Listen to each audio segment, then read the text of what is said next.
Hey, what's going on, guys? It's Justin.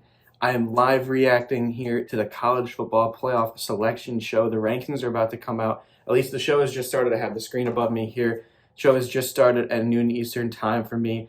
I know they drag these things out, so rankings might take a while, but you won't see the wait. I'll edit it down. But for me, you're gonna get my live reactions. I'm here in my dorm room. I was also a Bearcats basketball game later this day that I'm going to be going to. Oh, they're showing 1, 2, 3, and 4 up here with question marks, of course. Don't know the rankings yet. I'm guessing 1 and 2 are Michigan, Washington. We know that. Chris Fowler on the screen. We'll see how long they decide to drag this show out. They got NFL on ESPN at 1 o'clock, so that's also when the Bearcats game is. I'm hoping to get this done before 1 o'clock, but we'll see.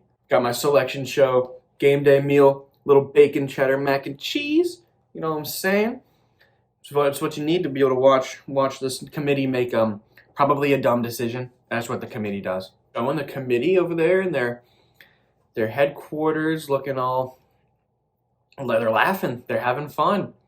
You better have made the right choice, guys. I don't know if there's anything to laugh about. It's two of these teams that really should make it in are going to get left off.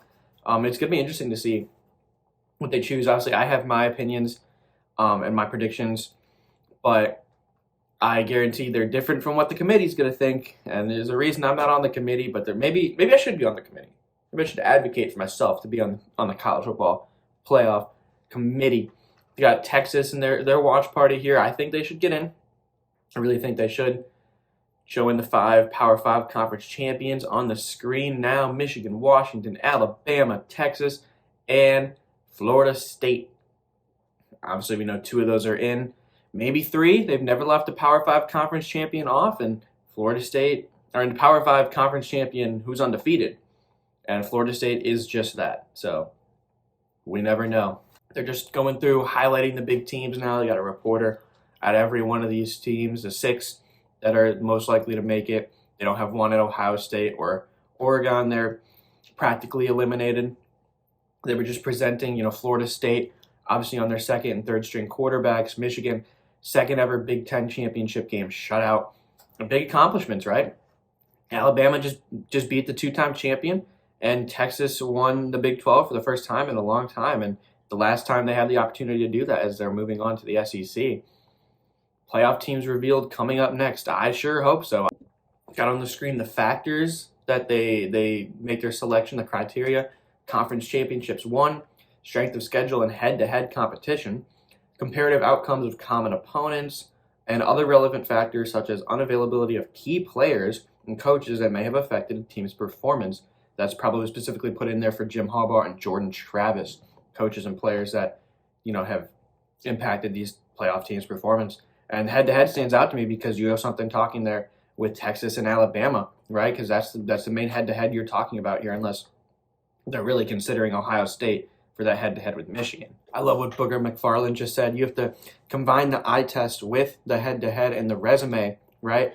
Because you can't just go eye test, because when you're doing the eye test, it brings you right back to the resume and who they played. Booger McFarland's spot on with that one, man. And they're right. Chris Fowler's right. I don't envy the committee today. You have to make this picks, but they really get the chance to say who do they really think is the best 4. I mean, that's what it comes down to. It's the best 4. All right, here they go. Underway. Last year, the 4-team playoff. This is getting exciting here. We got everyone on the screen. They said next year here, when revealing this top 4, well, top 6, I'm assuming they're going to be revealing, as they always do. Top 25 in the New Year's 6 Bowls come later. I'll be at the game. Here we go. 1, 2, 3, 4, 5, and 6 on the screen. What do we got? I'm assuming number 6 first. I have the audio muted so that I don't, ESPN doesn't come at me. Michigan at number 1. Okay, they start with number 1. Yeah, understandable. I kind of assumed Michigan would be the number 1 team. They've played well. McCarthy, Corum. They're going to get the Rose Bowl. We'll see who their opponent will be here in a second. Of course, with no audio, it is hard for me to know when they're revealing the next team. I have to wait for it to pop up on the screen. Here we got Harbaugh on the screen. He doesn't necessarily look too happy. He's clapping a little bit. Okay. He's been here before 3 years in a row now, still looking for their first playoff win. So maybe he's more focused on getting that win than actually making the playoffs. Here we go, back on the screen. I'm assuming this one's going to be Washington at number 2. We'll see here. Come on, guys. There we go. Washington up 1 spot to number 2. Also deserving. Beat Oregon in that Pac-12 championship. They're going to send Michael Penix Jr. to New York for the Heisman ceremony. They said on TV, no watch party for the Huskies because Kalen DeBoer, their head coach, said they expected to be here.